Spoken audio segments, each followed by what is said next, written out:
The title of this episode is Introduce Loving Kindness and Open-heartedness into everything that you do. This is something that I have been inspired to do more and more in all of my interactions with people. You know, when I send out an email, I started with, "How are you doing? I hope you're well." If there's something that they shared with me before, I also, mention it. And that's a way of cultivating the human to human connection before I get to the matter at hand, which is secondary about a project or a task that we're working on or something that I might need from them. So, but I make that the most important part is connecting with the other person. Now, whether they connect back or not, that's up to them. But my part is to create connection, the human to human connection. And you can do that through email. And so I try to do that everywhere I go. I ask people how they're doing. I hope they're well, their families are well, or anything they're working on. I just want to connect, to learn, to grow, to benefit, and hopefully to contribute. And as I start meetings more and more, I start meetings and conferences with asking people to share something about themselves that no one else knows and to share it in a way that speaks to them being grateful. It's almost like a gratitude practice to kick off a meeting. What if you started every meeting with that? Like you could do that, and maybe it's not you don't have the kind of authority or the latitude to introduce it at work, in your work meetings if you're not leading those, but in your families, in your friendships, you can certainly do it with yourself. Even more importantly, you can start off that inner dialogue with what I'm grateful for. So I was invited to do a conference by one of the physicians at Mayo Clinic who was partnering with another physician who works at another institution. And the conference was Hispanic Women in Medicine. And it was all about creating a place or space for people to come together, of this particular amazing group, and I think all groups are amazing, to come together, to connect, to grow, to inspire each other in the field of medicine. And this is a group that I learned has been challenged in doing so, not because of where they come from or what they bring to the table, but really policies and attitudes that don't create a sense of belonging, psychological safety, that aren't welcoming. And so this was an opportunity to come together to really foster connection, learning, and a sense of community. So I was invited to come. And when the developer first approached me and they asked me if I would do a well-being talk, someone else told me that, Keith, if you're invited to do talks, consider making your talk the first one of the conference. First of all, the most people are going to be there because most people show up for the first day of the conference. And then two, you will have the opportunity to set the stage for how people experience the rest of the conference. So I initially was like, I don't know if I could ask people and make that request to people. It's like, it's a contribution to the whole conference. They want everybody walking away from that feeling like it was worthwhile. Keith, unfortunately, what happens is this part of conferences, which is the most important, which is connecting, building relationships that are healthy, expanding your network in ways to where everybody can inspire each other to thrive and grow and to work on projects in a collaborative way. This is beneficial to all that, but it normally happens on the last day of the conference and one of the last two talks when a lot of people have already left. It's too late. Like you need to have this first. So I talked to the organizer and asked him if I could be the first to go. And they said, sure. The mayor ended up coming, so I became second to go. Grateful for that, 100%. And at the conference, uh, one of the doctors started talking about, hey, why don't we get together and have a walk every morning before the conference starts? And the other physician said, hey, Keith would be great. And these are physicians that have flown from all over the country to come here. So I only knew three physicians who were there because they work at Mayo Clinic. And they contacted me and said, hey, have you ever led a gratitude and a mindfulness walk? And I said, no, I never led one, but let's do one. And they invited me to do it. And then they asked me, they said, have you considered or would you be open to, I said, would you be open to making it a gratitude and mindfulness walk? And so we did. And we started that on Friday morning. So it was just yesterday. And we met up at 6:30 a.m. in a Scottsdale resort with beautiful grounds. And we walked. And all these people that didn't know each other started to share what they were grateful for.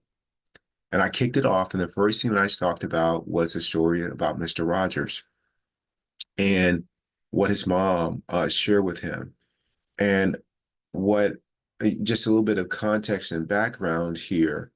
Some of the conversation before we started were about what's going on in the political landscape, policies around citizenship and all these other things that people were talking about.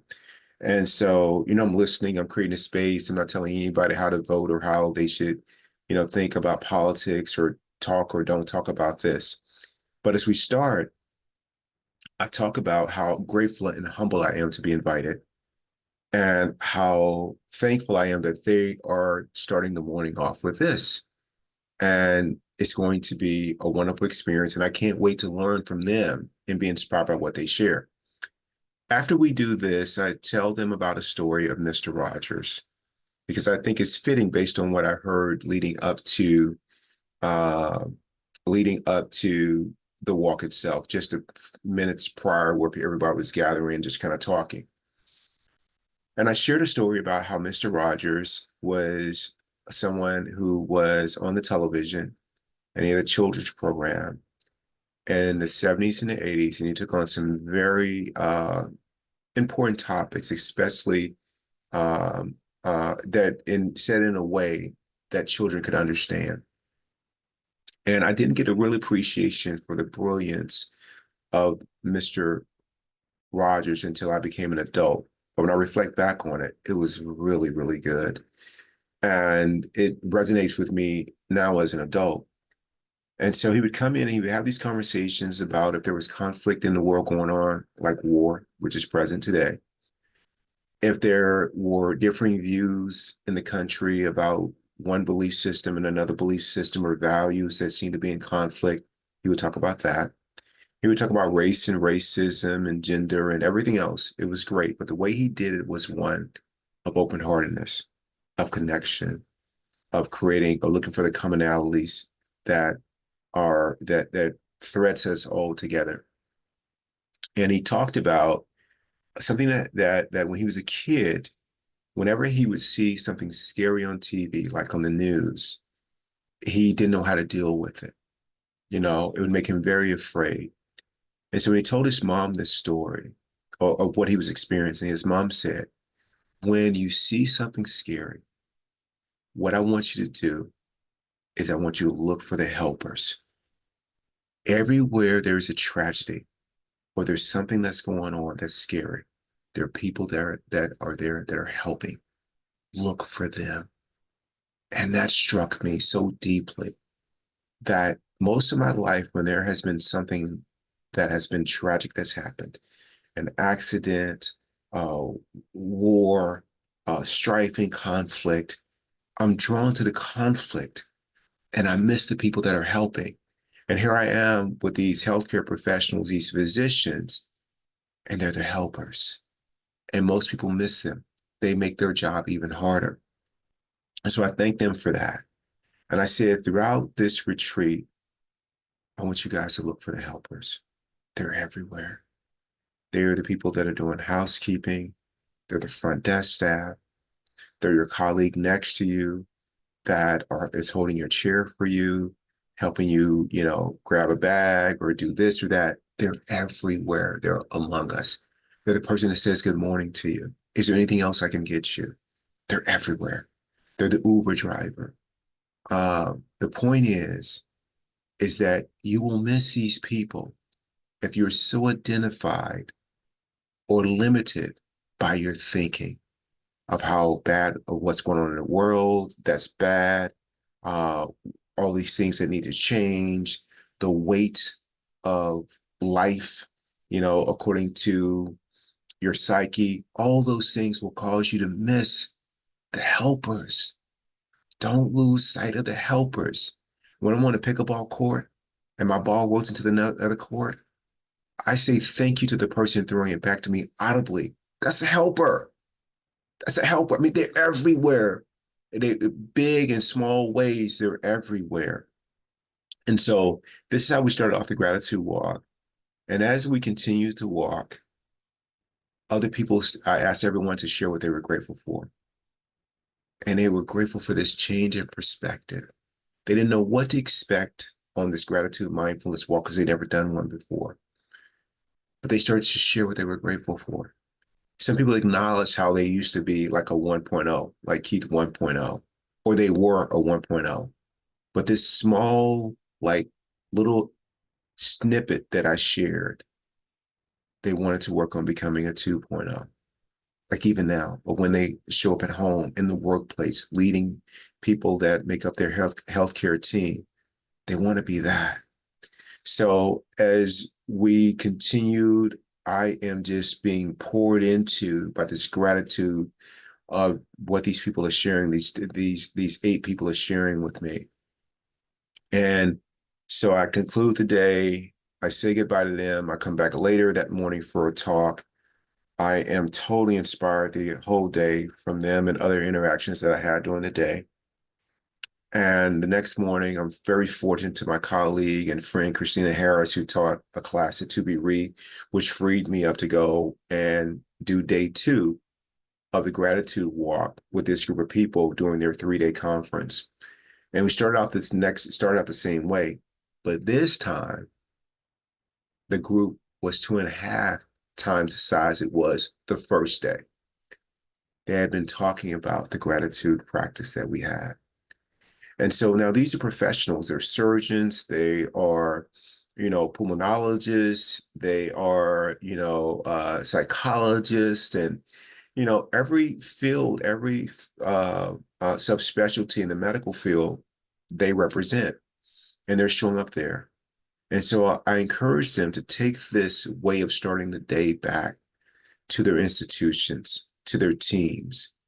What if they began every meeting at work with gratitude, with a gratitude practice in which everyone just took a little bit of time and shared what they were grateful for? How would that set the tone for the meeting? What if you did that at your dinner table? What you're grateful for? What if at the end of the night, before you say goodnight to your loved ones, whether it's on the phone because you're apart, or whether you're in the same living space, you close the evening with what you're grateful for?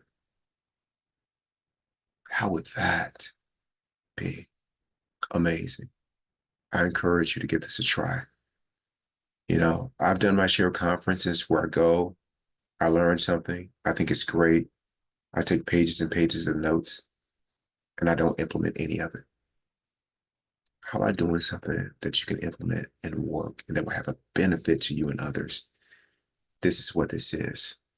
Introduce loving kindness and gratitude to all aspects of your life. Just because it's never been implemented there doesn't mean that it can't be. And the benefits will become immeasurable.